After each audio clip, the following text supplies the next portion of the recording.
నయీం కేసులో దురాగతాలు ఒక్కొక్కటిగా బయటకు వస్తున్నాయి. భువనగిరి పోలీస్ స్టేషన్లో ఈ నెల 17న నమోదైన ఓ ఎఫ్ఐఆర్ ఇప్పుడు రాజకీయంగా సంచలనం సృష్టిస్తోంది.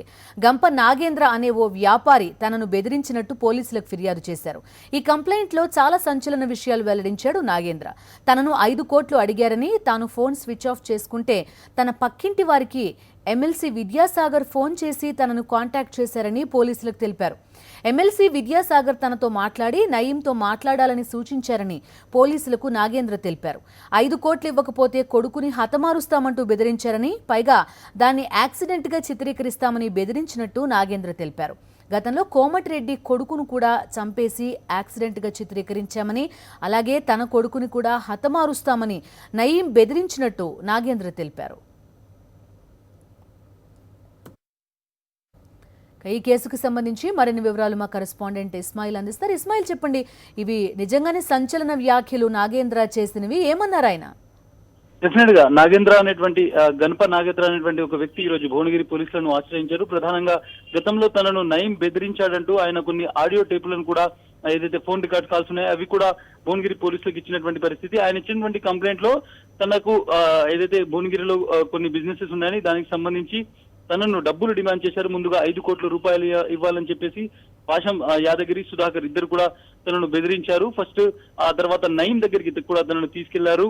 తనను వెహికల్స్ మార్చి నయీం దగ్గరికి తీసుకెళ్లారు. ఆ తర్వాత అక్కడ డబ్బుల డిమాండ్ సంబంధించి నేరుగా నయీం మాట్లాడడం జరిగింది.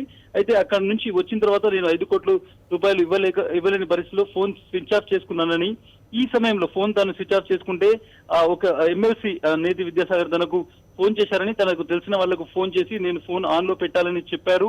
ఒకవేళ ఫోన్ ఆన్ లో పెడితే నయీం నీకు కాల్ చేస్తారు అనేటువంటి మాట కూడా ఆయన చెప్పారు అనేటువంటిది నాగేంద్ర తన ఫిర్యాదులో ఈరోజు చెప్పినటువంటి పరిస్థితి. ఈ రోజు అదే ఎఫ్ఐఆర్ కాపీలో కూడా యాజ్ ఇట్ ఈస్ గా వచ్చినటువంటి పరిస్థితి. దీంతో పాటు ప్రధానంగా కోమటిరెడ్డి వెంకటరెడ్డికి సంబంధించినటువంటి వాళ్ళ కొడుకుని గతంలో ఓఆర్ఆర్ పై మేము యాక్సిడెంట్ చేశాము, అదే విధంగా నీ కొడుకును కూడా యాక్సిడెంట్ చేస్తాము అనేటువంటిది బెదిరించారు అనే మాటను కూడా ఈ రోజు ఎఫ్ఐఆర్ లో పెట్టినటువంటి పరిస్థితి. చాలా మనం చూడాల్సి ఉంటుంది. ప్రధానంగా ఒక ఎమ్మెల్సీ పేరును పోలీసులు ఎఫ్ఐఆర్ లో చేర్చడము ప్రధానంగా ఒక డిస్కషన్ లో వచ్చినటువంటి పార్ట్ గానే దీన్ని చూసినప్పటికీ, ఎమ్మెల్సీ తనకు ఫోన్ చేశారని, ఫోన్ చేసి నయీం నీకు ఫోన్ చేస్తారు, ఫోన్ ఆన్ లో పెట్టారని నాగేంద్ర చేసినటువంటి ఏదైతే ఆరోపణలు ఉన్నాయో, ఆయన తన ఫిర్యాదులో చెప్పినటువంటి మాటలు ఏవైతే ఉన్నాయో వాటిని పోలీసులు ఈ రోజు ఎఫ్ఐఆర్ లో పెట్టడం జరిగింది. ఈ కేసులో డెఫినెట్ గా చాలా మంది పొలిటీషియన్స్ పేర్లు వస్తున్నాయి. ఇప్పుడు మొదటిసారిగా అఫీషియల్ గా ఒక పేరు మనం ఎఫ్ఐఆర్ లో చూస్తున్నటువంటి పరిస్థితి. రైట్ ఇస్మాయిల్, నాగేంద్ర డీటెయిల్స్ ఏంటి? అంటే ఇప్పుడు ఈ కేసుకు సంబంధించి మళ్ళీ ఇది ఎలా ప్రూవ్ చేసుకోబోతున్నారు తిరిగి పోలీసులు ఎఫ్ఐఆర్ లో కూడా మెన్షన్ చేసినటువంటి పరిస్థితి, ఏదైతే నయీం కాల్ చేశాడు, నయీం ఇతనికి కాల్ చేసి డబ్బులు డిమాండ్ చేసినటువంటి పరిస్థితి కావచ్చు, ప్రాణాలు తీస్తానని బెదిరించిన విషయం కావచ్చు, అదేవిధంగా నీ ఫోన్ ఆన్ లో పెట్టాలి అని సదరు ఎమ్మెల్సీ చేసినటువంటి ఫోన్ కావచ్చు, ఆ ఫోన్ కు సంబంధించిన ఈ 2 ఫోన్లకు సంబంధించిన కాల్ రికార్డెడ్ అయ్యాయి, అవి కూడా ఆయన ఇచ్చారు, కాల్ రికార్డ్ చేశారు అనేటువంటిది పోలీసులు ఎఫ్ఐఆర్ లో చెప్పినటువంటి పరిస్థితి. ఒకవేళ కాల్ రికార్డ్స్ ఉంటే డెఫినెట్ గా అవి ప్రూఫ్స్ గా మారుతాయి.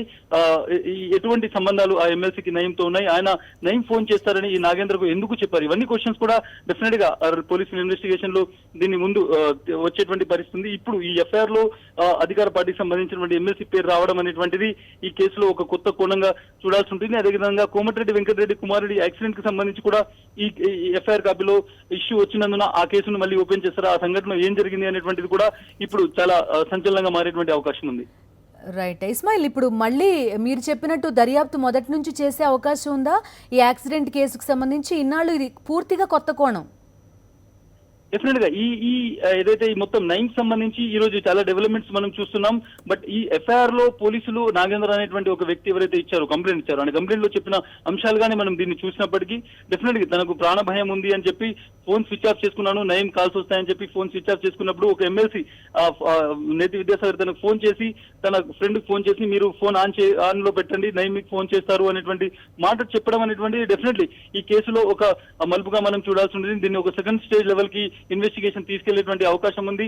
చాలా మంది పొలిటీషియన్స్, పోలీస్ వాళ్ళు ఈ కేసులో ఇన్వాల్వ్ అయి ఉన్నారు, నయీంతో సంబంధాలు ఉన్నాయి అనేటువంటి మాటలు వస్తున్నప్పటికీ నేరుగా ఒక ఎమ్మెల్సీ పేరును పోలీసులు ఎఫ్ఐఆర్ లో మెన్షన్ చేయడం అనేటువంటిది డెఫినెట్ గా పొలిటికల్ గా కావచ్చు, ఈ కేసులో ఇన్వెస్టిగేషన్ పరంగా కావచ్చు, ఒక దుమారం అయితే రేగేటువంటి అవకాశం డెఫినెట్ గా కనిపిస్తోంది. అదేవిధంగా గతంలో కోమటిరెడ్డి వెంకటరెడ్డి కుమారుడికి సంబంధించినటువంటి ప్రస్తావన కూడా ఉండడాన్ని బట్టి చూస్తే డెఫినెట్ గా చాలా ఇష్యూస్ ని ఇంకా మళ్ళీ పాత కేసెస్ కూడా రీఓపెన్ అయ్యేటువంటి అవకాశం ఉంది. పాత సంఘటనలు కూడా మళ్ళీ వేరే కోణంలో ఇన్వెస్టిగేట్ చేయాల్సినటువంటి అవసరం అయితే ఈ మొత్తం ఎఫ్ఐఆర్ కమిషన్ చూసినప్పుడు మనకు అర్థమవుతుంది. రైట్ ఇస్మాయిల్, గతంలో కోమటిరెడ్డి రాజగోపాల్ రెడ్డి కూడా తనని బెదిరించారు ఎమ్మెల్సీ పదవికి పోటీ చేయడానికి అని వ్యాఖ్యలు చేసిన సందర్భం, మళ్ళీ ఇప్పుడు నాగేంద్ర ఏకంగా తన కొడుకు యాక్సిడెంట్ కేసు గురించి ఇలా బెదిరించారని చెప్పడం కూడా కొంత అనుమానాలకి తావిచ్చేలాగుంది.